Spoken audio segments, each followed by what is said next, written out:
Yo, what up, guys? Your boy Knowledge of Self-Determination. Once again, back on YouTube, making another video. So, I wanted to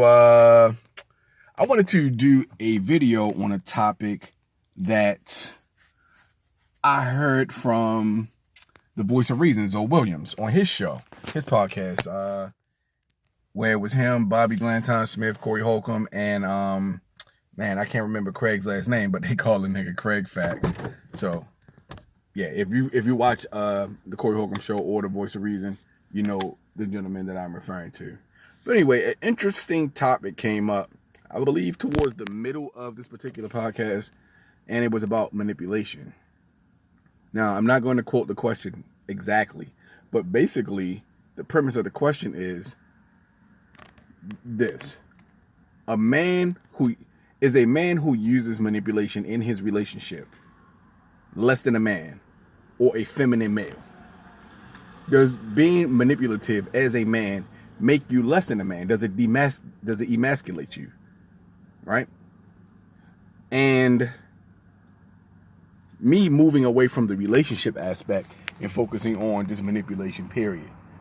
Does it make a man less of a man if he uses manipulation as a tactic or a strategy in any day of his life? And I would say it does emasculate you. It does make you less of a man if you are a man and you use those kinds of tactics in order to manipulation, in order to get what you want, in order to coerce people or make people do what you want them to do. I think it does make you less of a man, because a man is supposed to stand on his square. You understand? A man is supposed to be upfront. He comes to the world as he is and makes no bones about it. I'm not saying, you be a piece of shit and don't, ever don't make amends for the dumb shit you do. I mean, so far as being upright, having integrity, high moral fiber. What most people believe the definition of a man is. Take care of his family, take care of his business. Not coming at life with a bunch of tricks and scams and schemes and shit. Lying. People expect men to be straightforward, upfront, truthful, full of integrity, high moral fiber, all these things. That's what the world expects from them, at least in the Western Hemisphere, at least in America, the northern United States, and pretty much in any other culture. A man is supposed to be strong, independent, truthful, upfront. But let's now segue this into what we see with the racial divide in this country. White people, white supremacy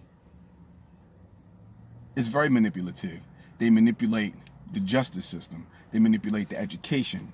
They manipulate the financial markets in this country. They manipulate banking. Well, not just this country, or banking, financial. They manipulate society, period. The media.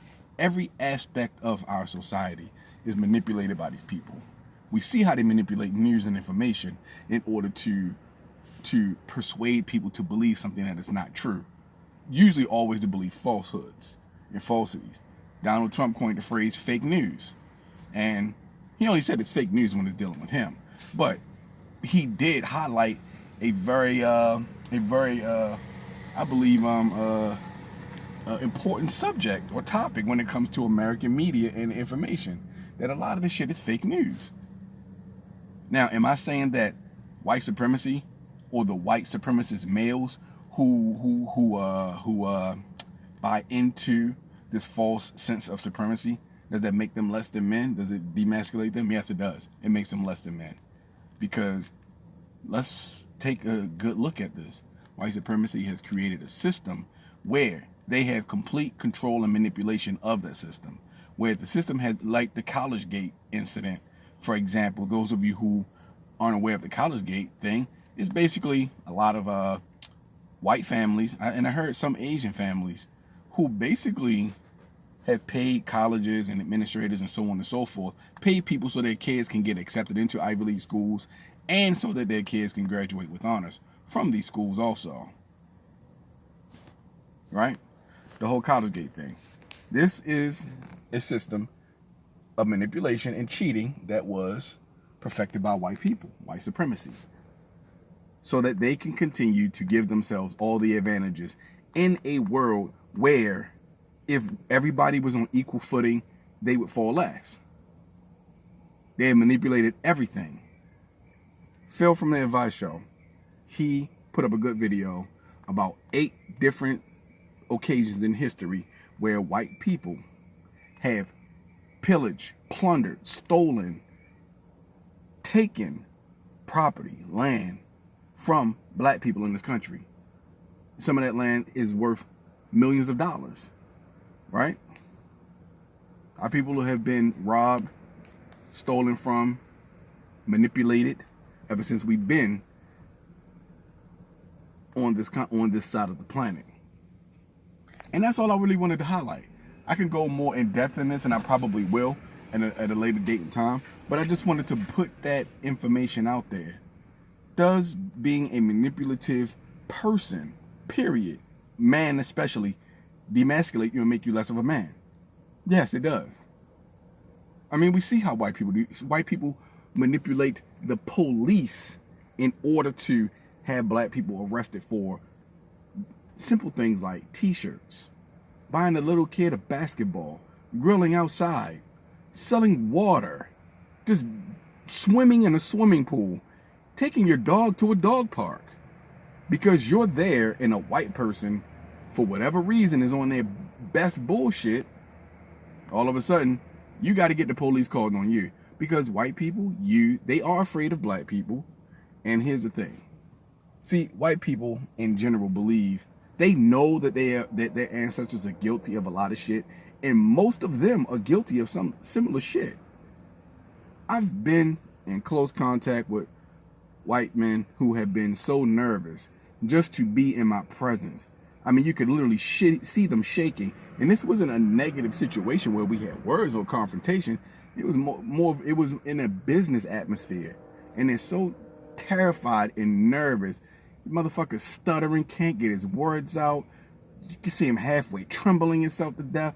Like, and my only thing is, if you are around a person that you've never met before and you are intimidated by that person, or afraid, or overwhelmingly afraid of that person for no good reason, that means that there is a reason for you to be afraid, because you are most likely the type of person that has shitted on a black person. And now that you're around a black person that you can't shit on, that guilt is starting to bubble up to the surface and make you feel fucked up about yourself now, because you think at any given moment a black man could just snatch your white ass up and kick you in the ass for all the shit that he doesn't know you did, but you know you did. You know you're guilty of doing the shit that you do. That's what the fucking fear is from. But the manipulation, let's get back to that. The manipulation that they use, these tactics, they know that if they put us side by side with each other on equal footing, their asses don't stand a chance. Every time black people have had their land and property, businesses burned and stolen from them by white people in this country, it was always because the white people were jealous that the black people were able to come from nothing with no benefit, without any manipulation, and make something of themselves, while their asses stayed on balls and knuckles, not being able to fucking scrounge up food for themselves. So they've always saw it to be commonplace to just take somebody else's shit. Bottom feeders. This is what stick-up kids do.